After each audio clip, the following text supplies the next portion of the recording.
അങ്ങനെയല്ല, അതേ പറയാം, എങ്ങനത്തെ ചിരിയായാലും. പക്ഷെ അത് ഞാൻ അതിനെ എതിർക്കും. കാരണം എനിക്ക് തോന്നുന്നത് അദ്ദേഹം ചിരിക്കാതിരുന്നതും ഒക്കെ പ്രഗത്ഭരായ സഹസംവിധായകരാണ്. ഇപ്പം ഈ ചടങ്ങുകൾ സംഘടിപ്പിച്ച കുറേ ആൾക്കാരുണ്ട്, പ്രത്യേകിച്ച് ഈ ജോസേട്ടനെ പോലുള്ള ആൾക്കാരൊക്കെ നിയന്ത്രിക്കണമെങ്കിൽ ചിരിക്കണ കണ്ടു കഴിഞ്ഞ് ഇവർ തോളത്ത് കൈയിട്ട് തലേ കയറിയിരിക്കും. അപ്പം അതുകൊണ്ടാണ് അതിൽ നിർത്തും. മാറിപ്പോയി ചിലപ്പോൾ ഞാൻ അറിയുന്ന സിബിസാറ് മാറിന്ന് ചിരിക്കുന്നുണ്ടാവും. കാരണം ഞാൻ സാറിൻ്റെ കൂടെ അഭിനയിക്കുന്ന സമയത്ത് ഒരു തമാശ പോലും കളയില്ലായിരുന്നു.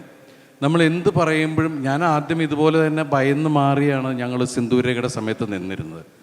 പക്ഷേ തമാശകൾ ഭയങ്കരമായിട്ട് എൻജോയ് ചെയ്യുന്ന എടുത്തു പറയേണ്ട സംവിധായകരിൽ ഒരാളാണ് സിബി സാറ്. അതാണ് പറയണേ.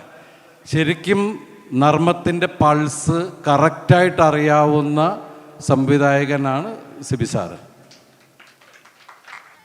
അത് നിങ്ങൾക്ക് പ്രത്യേകിച്ച് ഞാൻ അഭിനയിച്ച ഇഷ്ടമെന്ന് പറഞ്ഞ സിനിമ കണ്ടാൽ മനസ്സിലാവും. കാരണം ഇഷ്ടത്തിൻ്റെ സമയത്താണെങ്കിലും ഒക്കെ എന്ത് തമാശ തോന്നിയാലും ഞങ്ങൾ സിബി സാറിന് ആദ്യം ഉർവശിച്ച് പറഞ്ഞ പോലത്തെ നല്ല അകൽച്ച നമുക്കുണ്ടായിരുന്നു. അത് സ്നേഹം കൊണ്ടും ഭയം കൊണ്ടും ബഹുമാനം കൊണ്ടുമാണ്.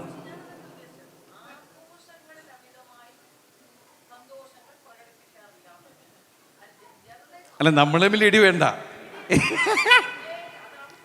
അല്ല, അത് പക്ഷെ ഭയങ്കര സരസതയും ഭയങ്കര ആസ്വാദകനുമാണ്. അതാണ്. അപ്പം അങ്ങനെയുള്ള ഗംഭീര സിനിമകൾ ചെയ്ത സിബി സാറ്, ഇപ്പം എനിക്ക് സിബി സാറിനോട് പറയാനുള്ളത്, ഈ വേദിയിൽ വെച്ച് പറയാനുള്ളത്, സാറ് വിചാരിച്ചു കഴിഞ്ഞാൽ സാറിൻ്റെ സിനിമയിൽ നിന്നാണ് ഏറ്റവും നല്ല കഥാപാത്രങ്ങൾ മമ്മൂക്കയ്ക്കാണെങ്കിലും ലാലേട്ടനാണെങ്കിലും സുരേഷ് ഏട്ടനൊക്കെ കിട്ടിയിട്ടുണ്ട്. എനിക്കും കിട്ടിയിട്ടുണ്ട്. ശരിക്കും പറഞ്ഞാൽ സാറിൻ്റെ സിനിമയിൽ അഭിനയിച്ച ഹീറോസിനെ മാത്രം വെച്ച് സാർ ഇനി ഒരു ഗംഭീര സിനിമ ചെയ്യണം. Aquastar Rainwater Pipes. മറ്റെല്ലാം ചുമ്മാ.